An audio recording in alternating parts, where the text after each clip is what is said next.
ang pangalan ng ating Panginoong Hesukristo. Pero ano ang sagot ni Apostol Pedro at ng mga apostol? Dapat muna kaming magsitalima sa Diyos bago sa mga tao. So, anuman ang naging kapalaran nila ng panahon na yon, pinag-uusig sila, kinukulong sila, baliwala sa kanila yon. Maipahayag lang nila ang salita ng Diyos. Maipangaral lang nila ang kadakilaan ng ating Panginoong Hesukristo. No? So, ano rin ba ang ibig sabihin nung Diyos muna? Kung ilalagay natin, i-generalize natin, no? Sa pangkalahatan. Hindi lang doon sa pangangaral sa pangalan ng ating Panginoong Hesukristo. Sa pangkalahatan, ano ba ibig naman sabihin ng Diyos muna? Diyos muna. Ang Diyos ang inuuna sa lahat. Hindi sa salita o hindi sa salita lang, kundi sa gawa, desisyon at puso, siya ang sentro, gabay at una sa ating buhay. Diba? Ang gaya dun sa kanta kanina, Diyos muna. No? At lahat ng bagay, daragdag niya pag alam ng Diyos yan.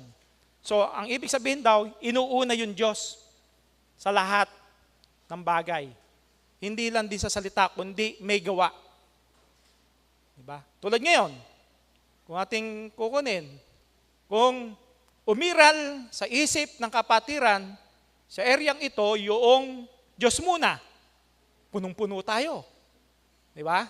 Kasi inuna niya ang Diyos.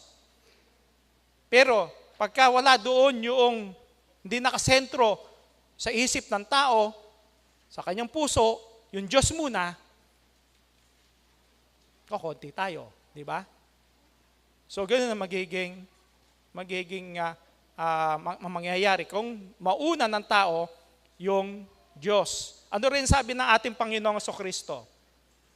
At sinabi sa kanya, iibigin mo ang Panginoon mong Diyos ng buong puso mo at ng buong kaluluwa mo at ng buong pag-iisip mo. So buo. Yung pag-una sa Diyos, Diyos muna, kinakailangan buong puso mo. Hindi pwedeng kalahati, hindi pwedeng 3/4. No? 2/3, hindi pwede. Kailangan daw buo. Buong puso, buong kaluluwa, buong pag-iisip, kailangan mauna natin ang Diyos. Iibigin mo ang Diyos ng buong puso. At maging sa matandang tipan, ano rin yung sabi? Tumiwala ka sa Panginoon ng buong puso mo at huwag kang manalig sa iyong sariling kaunawaan. Kilalanin mo siya sa lahat ng iyong mga lakad at kanyang ituturo ang iyong mga landas. So talagang buong puso. Yung pag-ibig sa Diyos, yung pagsunod sa Diyos, buong puso. At yun daw, pagka kinilala mo siya sa lahat ng ating lakad, ituturo niya yung daan, yung landas. No? Yung tunay na landas na dapat nating lakaran. Ang Diyos ay hindi rin naman dapat na options o priority tulad dito. Yan. God is never an option, He is a priority. Di ba? Hindi pwedeng maging option lang natin ang Diyos. Kinakailangan priority. Una nga eh. Yung Diyos daw muna, una ang Diyos. Priority ang Diyos. Bago ang lahat ng bagay, bago ang tao, bago ang lahat ng mga kailangan natin sa sanlibutan ng ito, lahat ng mga kaabalahan, Diyos muna, maging priority, hindi options. Pagka options lang, maaaring hindi mo gawin. Maaaring hindi mo unahin ang Diyos. Saka na lang. Diba? Pero kung priority natin ang Diyos, una siya sa lahat ng ating gagawin. Hindi natin nilalagay ang Diyos sa listahan ng mga pwedeng piliin kapag may oras, lakas o pangangailangan. Ang Diyos ang una, hindi huli. Sentro, hindi dagdag lamang. Hindi siya dulo ng listahan. Hindi siya reserba kapag palpak ang plano. Hindi siya emergency exit kapag nasarado ang lahat ng pinto. Siya ang simula bago ang lahat ng desisyon. Siya ang gitna ng bawat laban at siya ang wakas ng ating pag-asa. Kapag option ng Diyos, lumalapit lang tayo sa Kanya kapag may problema. Ngunit kapag priority ang Diyos, kasama natin siya sa bawat desisyon bago pa dumating ang problema. Ang salibutan na nagsasabing, unahin mo ang sarili mo. Pero ang Panginoong Kristo ay nagsasabing, hanapin mo muna ang Kanyang kaharian. Hindi dahil mahina tayo, kundi dahil alam natin kung sino ang tunay na malakas. Kapag inuna mo ang Diyos, hindi ibig sabihin mawawala ang problema, pero may kapayapaan ka kahit nagngangalit ang bagyo. So, kailangan talaga priority natin ang Diyos. Kaya ngayon, tanong natin, sino nga ba yung nasa trono ng ating puso? Yung ating sarili? Ang tao? Ang takot? O ang Diyos? Dapat ang Diyos. Dahil ang Diyos ay hindi kailanman option, siya ay priority. Parang ilaw, hindi optional. Kapag pinatayin natin lahat ng ilaw pagkagabi, ano mangyayari? Madilim. Ganito rin, kapag wala sa atin ng Diyos sa buhay natin, di natin priority, magiging madilim ang iyong buhay. Kaya kinakailangan, hindi option ng Diyos, kundi priority ng bawat isa sa atin. Sino ngayon yung nasa unahan ng pila ng ating buhay? Sa 6:33, ang sabi ng Panginoon Kristo, dapat hanapin muna ninyo ang Kanyang kaharian at ang Kanyang katwiran, at ang lahat ng mga bagay nito ay pawang idaragdag sa inyo. No? Hanapin daw muna natin yung Kanyang kaharian, yung Kanyang katwiran. Ibig sabihin, gawing una ang Diyos. Unang layunin ang Diyos. Unahin bago ang lahat. Kung ating babasahin niya sa gandang itaaspas, no? 6:33 yan, sa gawing 6:30, patuloy. Yung mga basic needs ang na pangangailangan ng tao, idaragdag daw ng Diyos. Sapagkat, ano ang sabi ng Panginoong Kristo? Ang pinaghahanap ng tao ngayon, bakit hindi nauuna ng tao ang Diyos? Sapagkat, ang tao ang pinaghahanap yung mga bagay na pangsanlibutan, bagay na material, pangangailangan ng tao, basic needs ng tao, food, cloth, shelter. Yan ang basic needs ng tao na siyang pinaghahanap ng sanlibutan, ang sabi ng Panginoong Kristo. Pero may pangako siya. Ang sabi niya, hanapin muna yung Kanyang kaharian at lahat ng mga bagay na yan, idaragdag ng Diyos ang lahat ng ating pangangailangan. Sapagkat alam ng Diyos ang lahat ng ating pangangailangan. Diba? Kung halimbawa ngayon sa pagsamba natin, araw ng linggo, aligaga ka sa mga bagay na pansanlibutan. Hindi ka nasasamba, maghahanap buhay ka na lang. Diba? Pero ikayayaman mo ba yon? Yung sandali, ilang oras, maghahanap buhay ka kaysa doon, pagpapalit mo yung iyong pananambahan sa Diyos, pagpapasalamat sa Diyos, sa buong linggong araw na ipinagkaloob sa iyo, 2 oras lang ang hihingin sa iyo, hindi mo pa maibibigay. Nauna mo ba ang Diyos? Samantalang may pangako naman ng Panginoon Kristo, gawin mo yan. Lahat ng bagay ay idaragdag sa iyo. No? Pagsunod sa Kanyang kalooban, pamumuhay ayon sa mga turo ng Diyos, pamumuhay ayon sa kalooban at pamantayan ng Diyos. Alam ng Diyos ang ating pangangailangan kapag siya ay inuna, siya na ang bahala magdagdag ng lahat ng ating mga pangangailangan. So yun yung hanapin daw muna yung Kanyang kaharian at ang Kanyang katwiran. Pagsunod sa Kanyang kalooban, pagsunod sa pamumuhay na ayon sa kalooban at pamantayan ng Diyos. At ang lahat daw ng bagay ay idaragdag sa atin. Paano natin mauuna ngayon ng Diyos?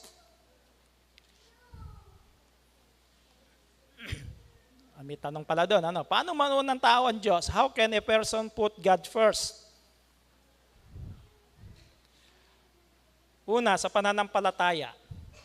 At kung walang pananampalataya ay hindi maaring maging kalugod-lugod sa Kanya, sapagkat ang lumalapit sa Diyos ay dapat sumampalatayang may Diyos at Siya ang tagapagbigay ganti sa mga sa Kaniya'y nagsisihanap. So kinakailangan, meron tayong pananampalataya.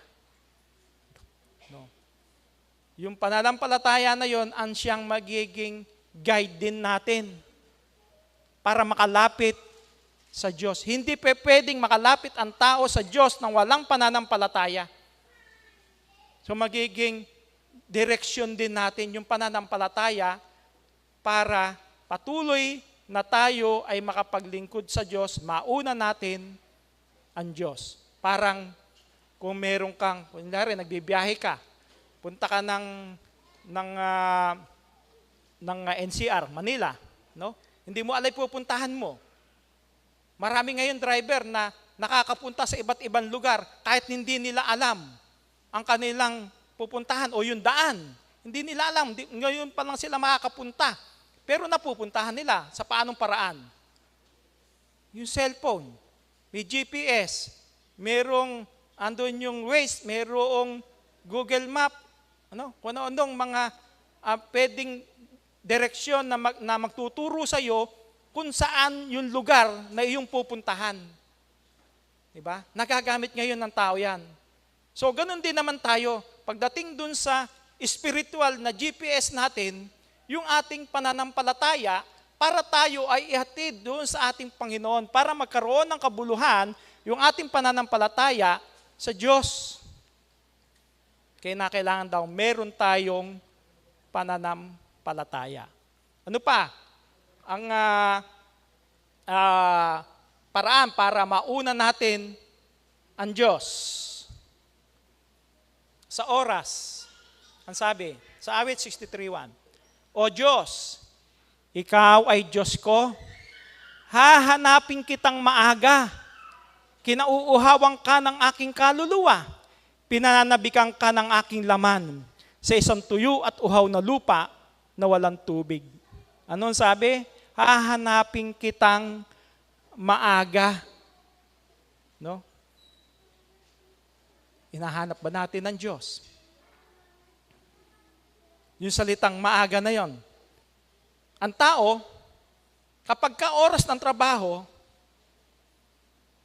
gumigising siya, kung natulog ngayon, may trabaho bukas, para hindi siya malate, anong gagamitin? Alarm clock. I-alarm na niya yung kanyang alarm clock. Kung ano oras niya gusto, alas 5 ng madaling araw, umaga, alas 6 ng umaga, mag-alarm clock na yan. Ano ang purpose? Para hindi siya malate. Para makagayak na kagad siya. Di ba? Magagamit na alarm clock. Kung minsan, instant na, basta't meron lakad. No? May lakad ka, may pupuntahan, meron kang kausap, meron kang pupuntahang mahalagang bagay, nagigising ka na kung minsan kahit walang alarm clock. Gabi pa lang, tutulog ka na, iniisip mo na. Diba? Ano ka na excited ka na. Sa kinabukasan. Gusto mo na dumating yung kinabukasan para maagayak ka na, mapuntahan mo na yung dapat mong puntahan. Ganon din kaya sa oras ng ating pananambahan.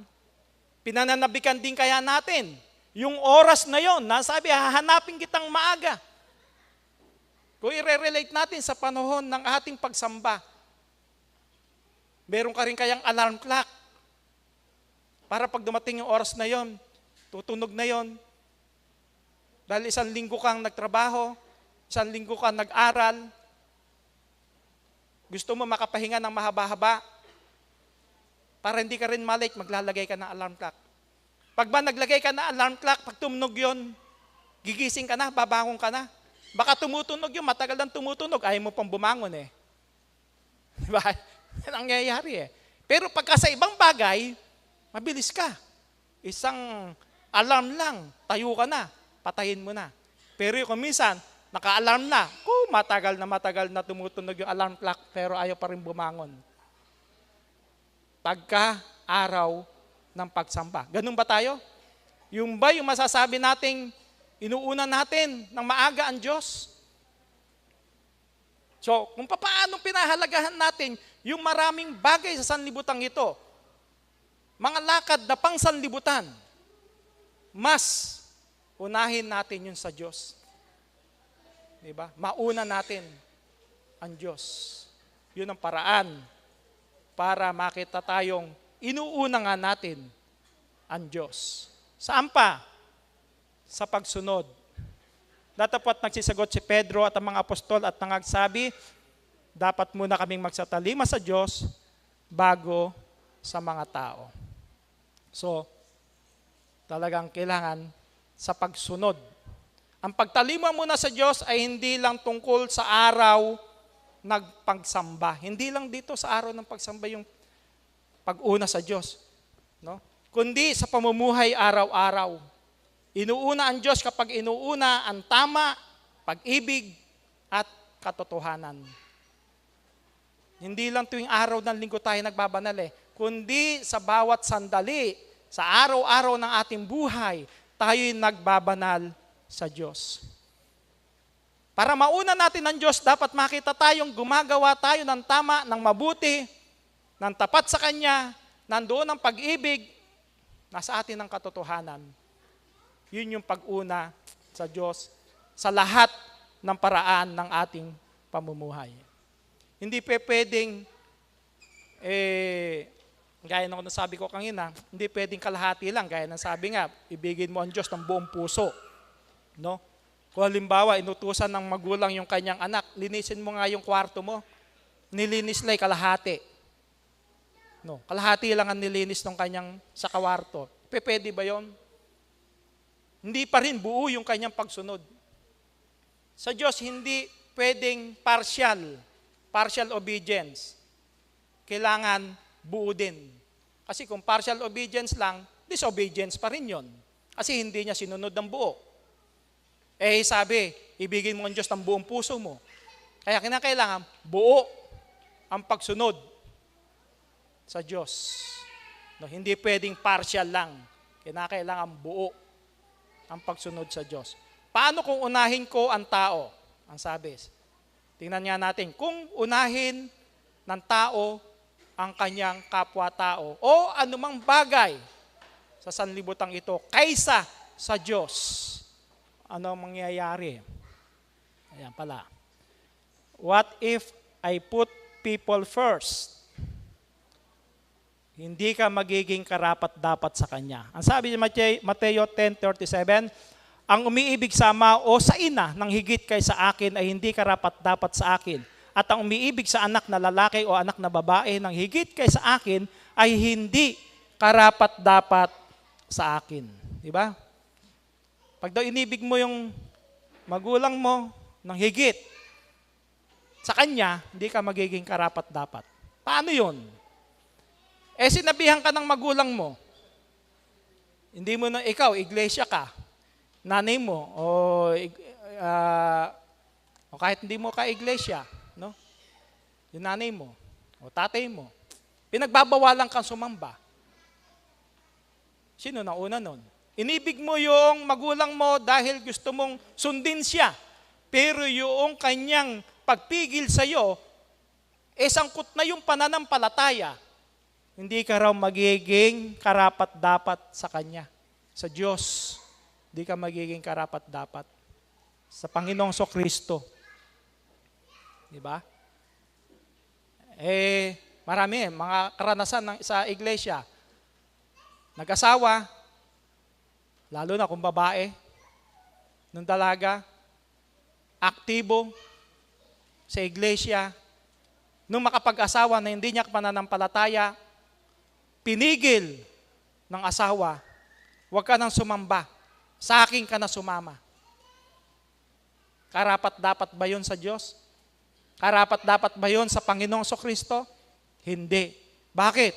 Mas inibig niya at inuna niya yung kanyang asawa, mas inibig niya at inuna niya yung kanyang mga magulang, kaysa kay Kristo, kaysa sa Diyos, hindi raw magiging karapat-dapat sa Kanya.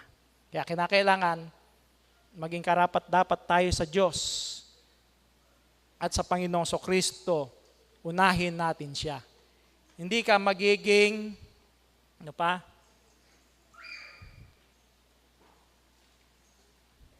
Next. Ayaw. Hindi ka magiging alipin ni Kristo.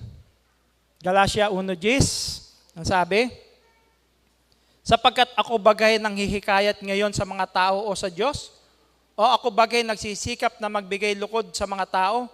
Kung ako'y magbibigay lugod pa sa mga tao, ay hindi ako magiging alipin ni Kristo. Gusto mo magbigay lugod sa mga tao, pero nakokompromiso yung iyong pananampalataya. Di ba? Hindi raw magiging kalugod-lugod. Magbibigay lugod sa Diyos. Hindi ka magiging alipin ni Kristo kapag ka ikinurumpromiso mo ang iyong pananampalataya. Para mabigyan kaluguran mo lang ang tao, susundin mo siya kahit alam mong masama yung bagay na pagagawa sa'yo. Mabigyan lugod mo lang siya. Pero alam mong masama, gagawin mo. Hindi ka alipin ni Kristo. Kung tumitiwala ka rin sa tao, ano sabi sa matandang tipan? Sumpain ang tumitiwala sa tao. Ganito ang sabi ng Panginoon, sumpain ang tao na tumitiwala sa tao at ginagawang laman ng kanyang bisig at ang puso ay humihiwalay sa Panginoon. Lalo kung halimbawa, fan na fan ka ng isang artista. Gusto mong mapalapit. Nung mapalapit ka, talagang lahat ng iutos sa iyo, ginagawa mo. No? Parang naging alipin ka na niya. Naging Panginoon mo na siya. Masyado yung taas ng iyong pagkilala, paghanga sa Kanya o sa anumang mga tao. Pero, hindi ka sa Diyos. Hindi ang Diyos ang iyong Panginoon, kundi yung tao na. Sumpain daw ang tao na tumitiwala sa tao. Napag-aralan natin sa Bible study, si Kristo ay Diyos. Di ba? Sa Kanya tayo tumiwala sapagkat siya'y anak ng Diyos. Pero, kung si Kristo, sasabihin, tulad lang natin, na nilalang, tao lang. Sabi sa banal na kasulatan, sumpain ang tao na tumitiwala sa tao. Kaya kung si Kristo ay tao lang, hindi siya dapat pagtiwalaan sapagkat susumpain tayo ng Diyos. Pero dahil si Kristo ay hindi tao lang, kundi nagkatawan tao, siya ay Diyos, tumitiwala tayo sa Kanya. Sapagkat siya ay Diyos, anak ng Diyos. Bakit madalas na hindi nauuna ng tao ang Diyos? Yan. Ang sabi? Takot sa tao. Kung bakit hindi nauuna ng tao kuminsan ng Diyos, ang sabi sa Kawikaan 29:25, ang pagkatakot sa tao ay nagdadala ng silo, ngunit ang naglalagak ng kanyang tiwala sa Panginoon ay maliligtas. So nagiging silo pala yung pagkatakot sa tao. Tulad nung sabi ko kanina, tulad noon, ilang beses ko na nabanggit dito, na meron akong narinig na gano'n, nakita, nasaksihan. Yung kinukumbinsi ko na makasama rito, sasama siya, pero nung marinig ko, binabawalan ng magulang. Ayaw, huwag ka na sumama. Nagisilo sa kanya yon. Sapagkat ang sinunod niya, yung kanyang nanay, hindi na nga nagpamisyon, ayaw na niya. Kasi magagalit yung nanay niya. Tumiwala siya sa tao. Naging silo sa kanya yung tao. Diba? Ngunit yun daw naglalagak ng kanyang tiwala sa Panginoon ay maliligtas. So kinakailangan talagang tumiwala tayo sa Diyos. May alam kang tama pero di mo ginawa dahil baka magalit yung magulang o yung tao o yung kapwa. Mas pinili yung approval ng tao kaysa kalooban ng Diyos. Ano pa ang nagiging dahilan? Pagiging abala. Ang sabi sa Lucas 10:39-42, at siya'y may isang kapatid na tinatawag na Maria na naupo rin naman sa mga paanan ng Panginoon at pinakikinggan ng kanyang salita. Ngunit si Marta ay naliligalig sa maraming paglilingkod. At siya'y lumapit sa kanya at sinabi, Panginoon, wala bagang anuman sa iyo na pabayaan ako ng aking kapatid na babae na maglingkod na mag-isa? Iutos mo nga sa kanya na ako'y tulungan niya. Datapot sumagot ang Panginoon at sinabi sa kanya, Marta, Marta, naliligalig ka at nababagabag tungkol sa maraming bagay. Datapot isang bagay ang kinakailangan sapagkat pinili ni Maria ang magaling na bahagi na hindi aalisin sa kanya. At ating pinakita doon sa sinabi ng Panginoong Kristo, yung dalawang magkapatid, si Marta at si Maria, pinaglingkuran, di mo masama yung ginawa ni Marta eh. Gagayak nga niya ng pagkain ang Panginoong Kristo eh. Pero mas mahalagang bahagi yung pinili ni Maria sapagkat nakikinig siya sa salita ng Panginoong Kristo. Sa pangangaral ng ating Panginoong Kristo. Samantalang itong isa, aligaga siya sa maraming bagay, gusto pa niya kuhunin yung kanyang kapatid para tulungan siya. Kaya ang sabi ng Panginoong Kristo, sapagkat pinili ni Maria yung magaling na bahagi na hindi aalisin sa kanya. Samantalang itong si Marta, aligaga sa maraming bagay. Kung i-relate natin sa panahon natin, ganun din ang tao. Maraming taong aligaga, busy sa maraming bagay, hindi na kasya yung oras, no? Sa kanya, sa maraming bagay na kaabalahan sa sanlibutan. Hindi makapakinig ng salita ng Diyos. Tuwing ganitong araw ng pagkakatipon. Wala sa araw ng pagkakatipon, nandoon sa maraming bagay na kaabalahan ng sanlibutan. Pang material na bagay, mga kaligayahan sa sanlibutang ito, doon ipinagpapalit palagi ng tao, ang Diyos at ang Panginoong Heso Kristo. Diba? Kaya nga sabi ko sa inyo kanina, kung inuna natin, nasa ating puso, yung Diyos muna bago ang tao. Punong-puno tayo rito. Para itong Santa Cena. Di ba? Pagka Santa Cena, wala nang paglagyan, hanggang dulo. Punong-puno tayo. Kung gagawin din natin kung yun ang nasa puso ng lahat ng kapatid sa Gapan, punong-puno rin tayo ngayon. Linggo-linggo. Kung Diyos muna, bago ang tao, bago ang lahat ng bagay. Kaya dito pinakikita lang, si Marta, abalang-abala. Si Maria, piniling makinig sa ating Panginoong Kristo. Hindi masama yung pagiging abala. Pero kung napapalitan yung mahalaga, doon magiging masama. Tulad yan, tayo, hindi naman masama maghanap buhay eh. Hindi masama. Kaya lang, kung pagpapalit mo yung iyong pagsamba sa Diyos, sa ganitong pagkakatipon, andun ka sa hanap buhay, pinagpalit mo yung pagsamba, alam mo may tungkulin ka sa Diyos, nawawala yung kahalagahan ng pagsamba. Nagiging kasalanan ito. Di ba? Kasi sa Diyos na yung kinuha mo pa eh. So kinakailangan talaga, unahin natin ang Diyos. Ano pa yung pakinabang? Ano ang pakinabang kung Diyos ang uunahin natin? What is the benefit of if we put God first? Ano ang sabi sa banal na kasulatan? Kapayapaan. Ang sabi sa Isaiah 26:3, binibigyan mo ng lubos ng kapayapaan. Sino?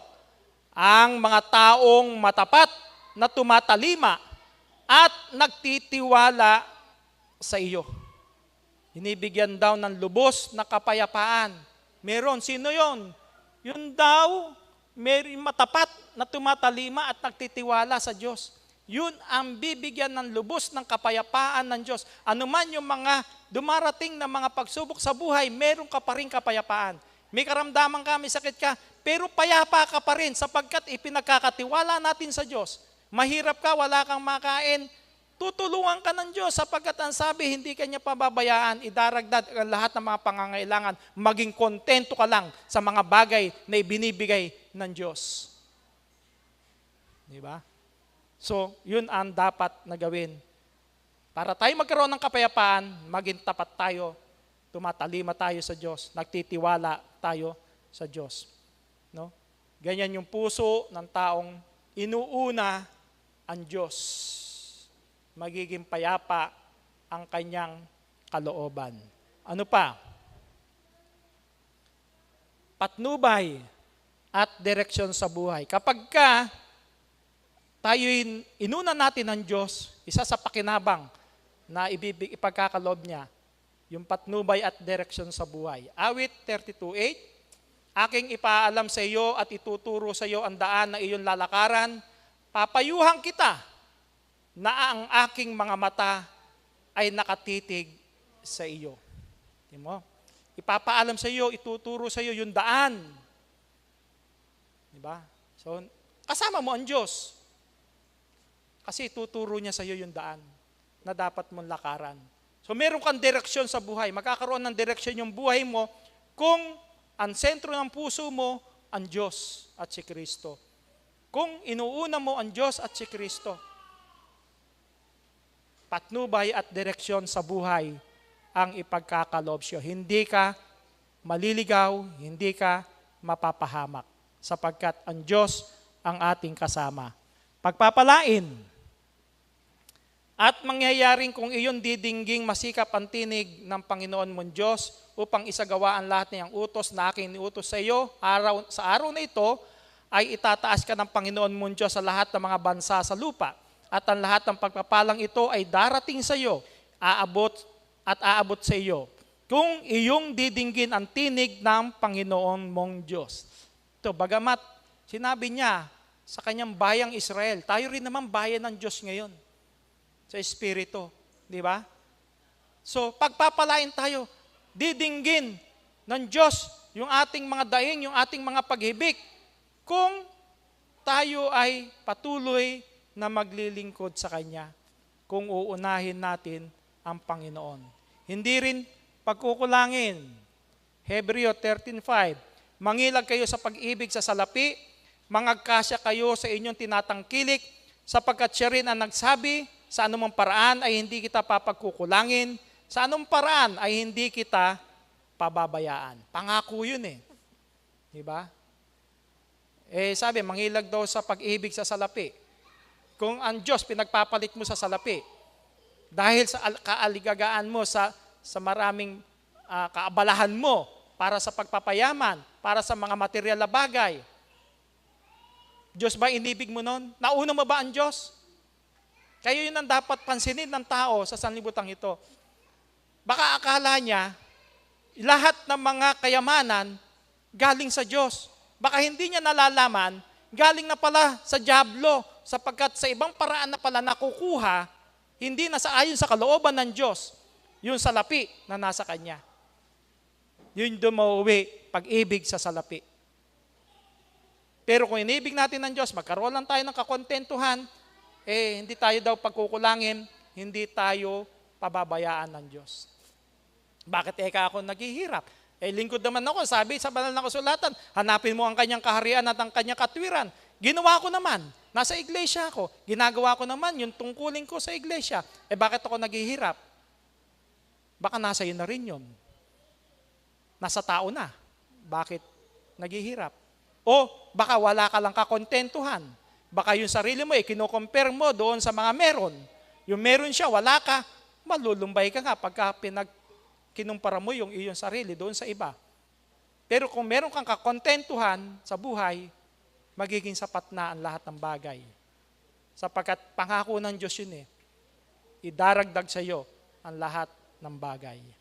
Pupunan ng Diyos ang lahat ng pangangailangan. At pupunan ng aking Diyos ang bawat kailangan ninyo ayon sa kanyang mga kayamanan sa kaluwalhatian kay Kristo Jesus. Di ba? Pupunan ng Diyos. Alam ng Diyos lahat ng ating pangangailangan. Yun naman ang pangako, di ba? Idaragdag niya yung lahat ng ating mga pangangailangan. Alam niya lahat ng ating pangangailangan, bibigay ng Diyos yun. At higit sa lahat, At higit sa lahat, kaligtasang pang-espiritual. Ito'y mabuti at nakalulugod sa paningin ng Diyos na ating tagapagligtas. Anong sabi? Na siyang may ibig na ang lahat ng mga tao'y mga ligtas at mga kaalam ng katotohanan. Diba? Gusto ng Diyos, lahat tayo maligtas. Kung inuuna natin ang Diyos, hindi natin pinababayaan yung ating tungkulin sa iglesia, maliligtas tayo. Sapagkat ngayon pa lang, nasa atin na yung pag-asa. Yung pangako ng Diyos na buhay na walang hanggan, nasa atin na. Nasa ating ng mga kamay. Huwag na nating hayaang mawala. Di ba? Paano mawawala? Kung magpapabaya ka sa tungkulin mo. Kung tatalikod ka, yung ikang aking lingkod na matuwid, pag siya'y umurong, hindi kalulugdan ng aking kaluluwa. Matras ka, ayaw mo na, mawawala yung kaligtasan. Gusto ng Diyos, maligtas tayo Hindi lang tayo gusto nga lahat ng tao Kaya lang ang tao ang umaayaw sa kaligtasan na iniaalok ng Diyos. So nasa atin na yung kaligtasan na yun. Huwag na lang nating pabayaang mawala. Panghawakan nating mabuti. Diba? Magpatuloy lang tayo hanggang kamatayan. Sabi naman sa banal na kasulatan, ang magtapat hanggang sa wakas, ang siya maliligtas. Magtiis ka hanggang wakas. Puputungan ka ng korona ng buhay. Kaya, nasa atin din. Tayo, nasa atin na yung pag-asa makamit yung kaligtasan na yun sapagkat inuuna natin ng Diyos, huwag na lang natin kalimutan. Gawin natin yung ating tungkulin sa Diyos. Kaya, tanong natin ngayon, sino yung mahawak sa atin? Yung manubela ng ating buhay. Ang Diyos ba? O ang tao? O ang maraming kaabalahan sa sanlibutan ito? Diba? Sana lahat tayo, ang Diyos ang siyang humahawak ng manibela ng ating buhay. Siya ang nakasentro sa ating puso. Kapag Diyos ang nauna at priority natin, ang buhay ay magiging maayos. Kapag tao ang nauna at option lang ang Diyos, ang buhay ay magiging magulo. Kaya maraming tao ang nagsasabing mahal nila ang Diyos. Ngunit sa kanilang mga desisyon, oras at pamumuhay, makikita kung sino talaga ang inuuna. Ang pag-una sa Diyos ay hindi lamang salita, kundi pamumuhay ng pagsunod at pagtitiwala. Kapag inuuna ng tao ang Diyos, kinikilala niya na ang Diyos ang pinanggagalingan ng buhay, hindi ang sarili o ang ibang tao. Ipinagkakatiwala niya sa Diyos ang kanyang mga plano, problema at kinabukasan. Hindi ibig sabihin nito na wala ng pagsubok, kundi sa gitna ng pagsubok ay may kapayapaan at katiyakan. Kaya lahat tayo, unahin natin ang Diyos. Diyos muna, bago ang tao. Diyos muna, bago ang mga material na bagay sa sanlibutan ito. Alam natin, buhay natin, panandalian lang sa sanlibutan ito. Kaya iukol na natin sa Diyos sapagkat yung kanyang inialok, ibibigay sa atin pang walang hanggan. Buhay na walang hanggan. Isang magandang tanghali po sa ating lahat. Maraming salamat, Elder Ferdinand Loredo, para sa magandang mensahe. At sa ating pong pagtatapos, tayo po